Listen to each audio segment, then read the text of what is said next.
Why do achievers crash and burn so often? You know, they work so hard to get ahead, and then when you get ahead, everything kind of falls apart and you start failing. You're like, why? Why? Am I sabotaging myself? Am I doing something wrong? Well, sometimes. I've found over and over working with high performers at the top level of Fortune 50 companies, Olympians, major celebrity sort of entrepreneurs, that these 4 horsemen come into the achiever's life and it just punches them out.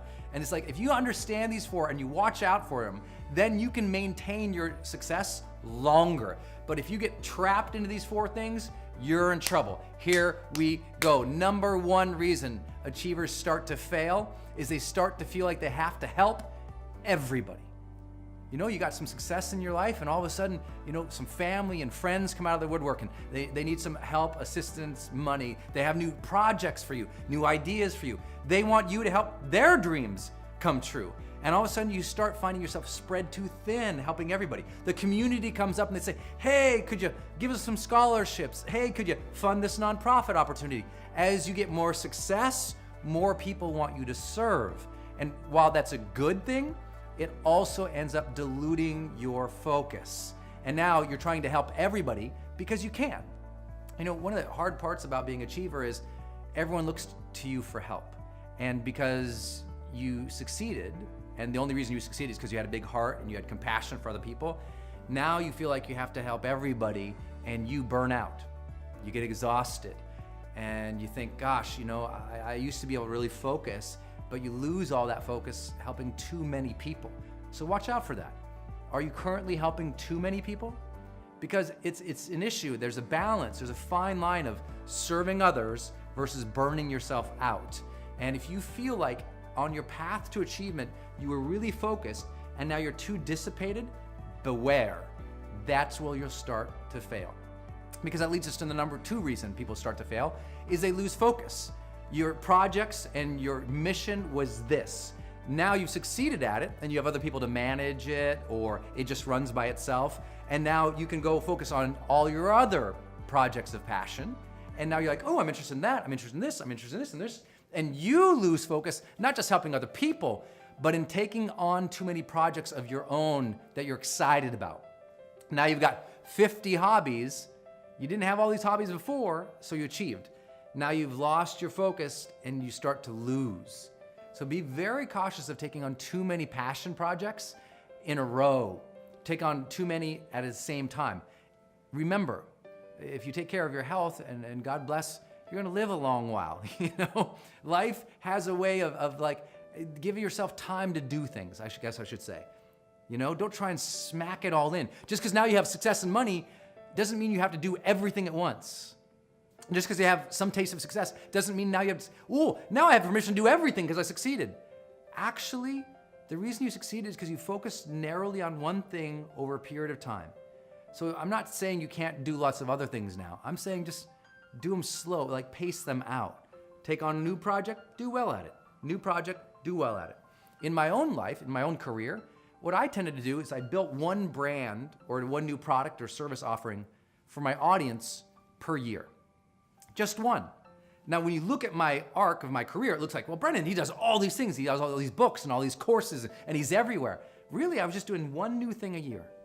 That was it, you know? And sometimes, like right now, I'm doing things right now that I knew I was gonna do 5 years ago.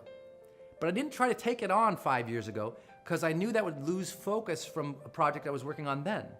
It's like right now, you know, I have this whole spreadsheet at home of all these books I wanna write.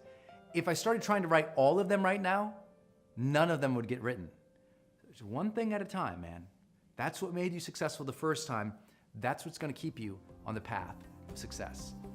You know, the other thing that comes to mind is that achievers tend to forget skill acquisition.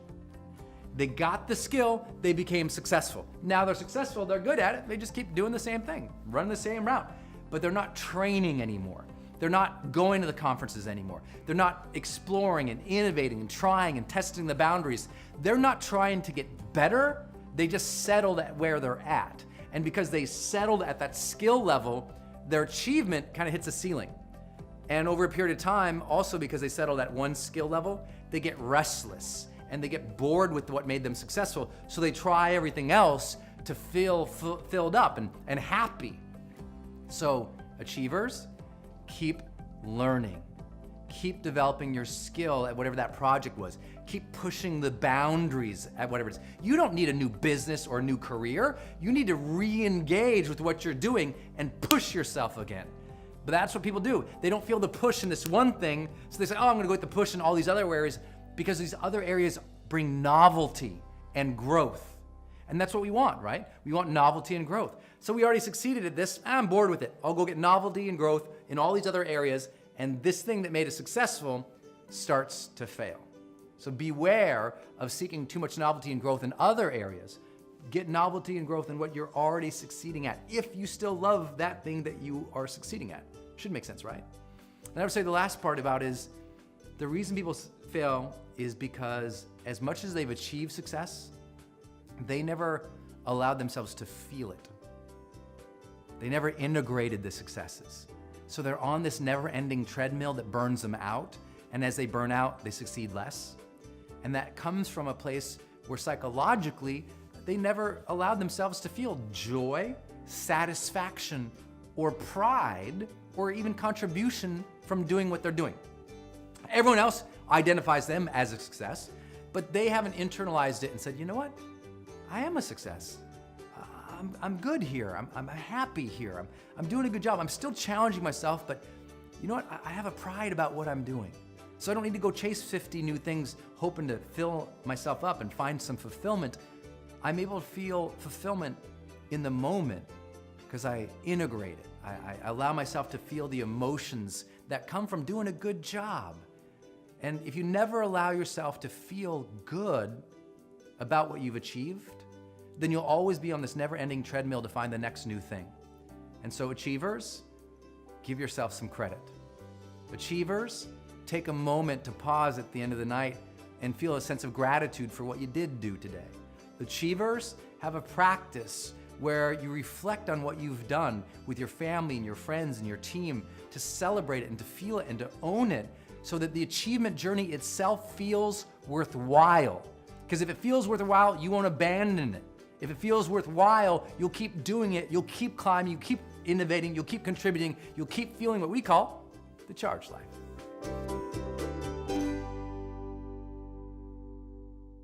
Hey guys, it's Brendon. Did you like this episode? If you did, you can do 3 things right now to continue your journey. First, you can subscribe right here to my channel, which I hope you will, so I can keep sending you videos on a weekly basis to change your life.